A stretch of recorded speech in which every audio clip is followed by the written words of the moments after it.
ماری به زندگی در تاریکی عادت داشت. اون که به همراه مادر و خواهر بزرگش بلا در خانه‌ای در حومه شهر زندگی می‌کرد، نابینا به دنیا آمده بود و صدا تنها وسیله برای ارتباط با دنیای اطرافش بود. بعد از گذشت 9 سال از عمرش کافی بود هر صدایی رو یه بار بشنوه تا بفهمه متعلق به کیه، و این همون چیزی بود که اون شب وحشت زدش کرده بود، چون مطمئن بود صدایی که میشنوه صدای مادرش نیست.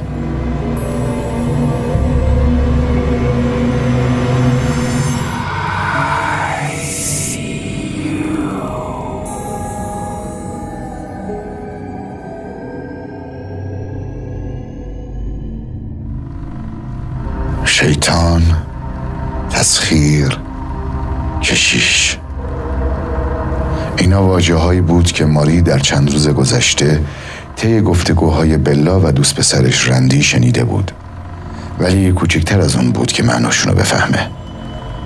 کسی نمیخواست بترسونتش، به همین دلیل چیزی بهش نمیگفتن.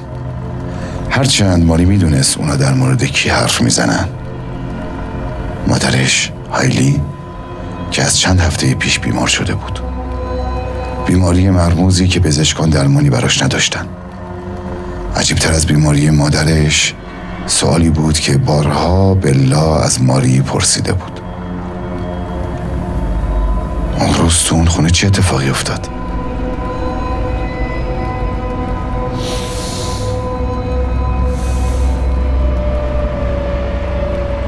سوال بلا در مورد خونه قدیمی و مرموز در همون نزدیکی بود که شایعات ترسناکی در موردش وجود داشت و کسی از اهالی بهش نزدیک نمیشد.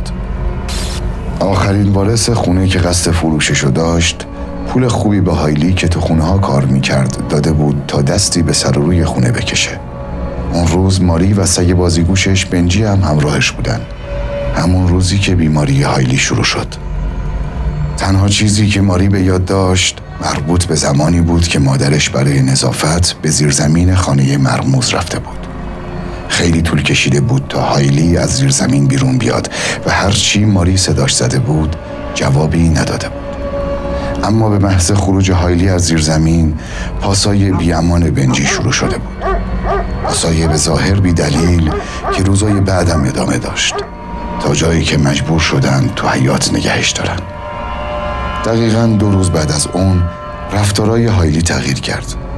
از اتاقش بیرون نمی آمد، از روشنایی فرار می کرد و دیگه علاقه‌ای به کلیسا رفتن نداشت. بی دلیل جیغ می کشید و بارها دیده بودنش که با خودش حرف می زد. هرچی می گذشت حال هایلی بدتر می شد. اونقدر بد که دیگه ماری نمی تونست شبا بخوابه. ماری هر شب با حس عجیبی از خواب می پرید. یه نفر تو تاریکی اتاق ایستاده بود و بهش خیره شده بود. میدونست مادرشه. عطر تنشو حس میکرد، عطری که همیشه عاشقش بود، ولی حالا میترسوندش،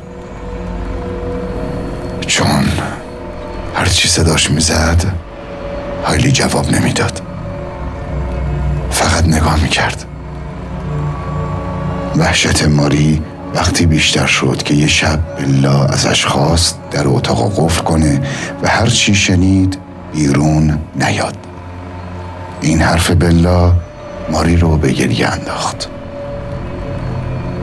دیگه مطمئن شده بود اتفاق بدی تو خونشون افتاده، به خصوص که اون روز مادرشو ندیده بود و صدای جیغای دیوونه وارش رو از زیر زمین میشنید، صدایی که با همیشه فرق داشت. اون شب غیر رندی 2 نفر دیگه هم به خونه اومدن، 2 تا کشیش که ماری فقط یکیشونو یعنی پدر خاویه رو میشناخت. ماری گوشاشو گرفت تا بیش از این زجه های مادرشو نشنوه و کمی بعد تو همون حالت خوابش برد. 1 ساعت بعد وقتی با جیغ بلا از خواب پرید مطمئن نبود صدا رو تو خواب شنیده یا بیداری، ولی بعد اون دیگه هیچ صدایی نمیشنید. همین کافی بود تصمیم بگیر از اتاقش بیرون بیاد. چند قدم بیشتر نرفته بود که پاش روی مایعی لغزنده سر خورد و روی فردی افتاد که کف راه رو دراز کشیده بود. از لمس صورتش فهمید که رندیه. رندی نه تکون میخورد نه حرف میزد. لباساش خیس بود و بوی بدی میداد که ماری دوست نداشت. بوی خون. کرمال خودشو به اتاق بلا رسوند. خواهرشو در حالی پیدا کرد که غرق خون در روی تخت افتاده بود. گریه تنها کاری بود که از دستش برمی اومد.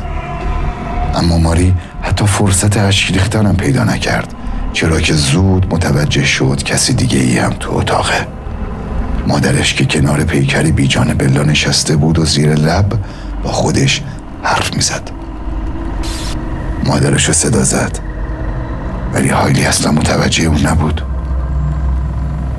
حتی وقتی ماری به سمتش رفت و دستای کوچیکش رو روی صورتش گذاشت.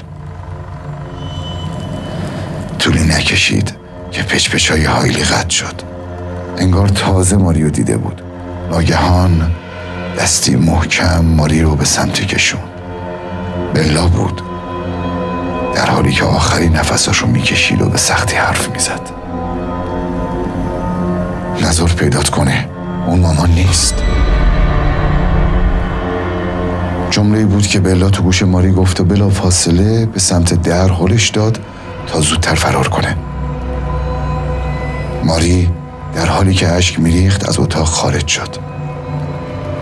صدای جیر پارکت‌های خونه تنها صدایی بود که میشنید، اما کم کم متوجه صدای دیگه ای از پشت سرش شد. صدای قدم‌های هایلی که در حال نزدیک شدن بود. ماری میدونست به موقع به در خروجی نمیرسه، به همین دلیل به سرعت وارد نزدیکترین اتاق شد بدون اینکه بدونه زیر زمینه. ماری از پله ها پایین پرت شد و از حال رفت. هرچند خیلی طول نکشید که با صدایی به هوش اومد. مادرش داشت از پله ها پایین می اومد. ماری قصد داشت بلند شه، ولی پای چپش شکسته بود و مجبور بود خودش رو روی زمین سرد و نمدار زیر زمین بکشه. برای نجاتش به هر چیزی چنگ زد، حتی به جنازه کشیشایی که برای نجات مادرش اومده بودن، اما ساعتها از مرگشون میگذشت.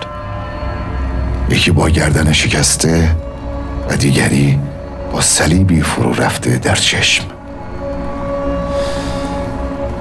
ماری دیگه جایی برای فرار نداشت. نیازی به دیدن نبود. اون حالا نفسای مادرش رو روی صورتش حس میکرد. با گریه و التماس از مادرش خواست رهاش کنه، اما لحظه‌ای بعد تنها چیزی که حس کرد سردی و تیزی اره چوببری روی گلوش بود و ناگهان صورتش از خون خیس شد. اما نه خون خودش، بلکه خون مادرش. این بلا بود که در آخرین لحظه خودشو به زیر زمین رسونده بود و مادرش رو با ضربات چکش از پا در آورده بود. ماری هم مثل خواهرش اون شب نجات پیدا کرد، ولی کابوساش هرگز. کابوس مادر جن‌زده‌اش که هر شب به اتاقش میاد و در سکوت بهش خیره میشه.